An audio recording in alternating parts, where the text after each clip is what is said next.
వెలిగించి కొత్త ఆవిరిగడ్డి తీసి ఇంధనం పోసి వెలిగిస్తే దాని క్రింద పార్వతీ పరమేశ్వరులు పల్లకీలో పెడతారు. పల్లకి వెంట మనం పెడతాం. 3 మార్లు తిరుగుతాడు, ఆయన గుళ్ళోకి వెళ్ళిపోతాడు, మనం కాళ్ళు కడుక్కుంటాం. ఇప్పుడు ఏమైంది? ఆ జ్వాలాతోరణం కిందకి దూరవలసిన వాడు, వెనక కుక్క తరుగుతుంటే చీకట్లో భయపడవలసిన వాడు అవసరం లేకుండా ఈశ్వర స్థానానికి వెడతాడు. దేని చేత? కర్మ చేత అని అనుకోకండి, పశ్చాత్తాపము చేత.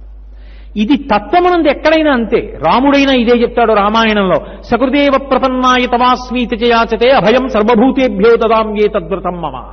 నేను నీవారనని నమ్మి పడిపో, నేనున్నాను, నీకు అభయం ఇస్తానంటాడు.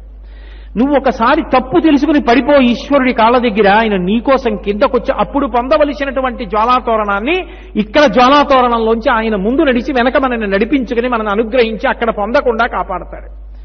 ఇది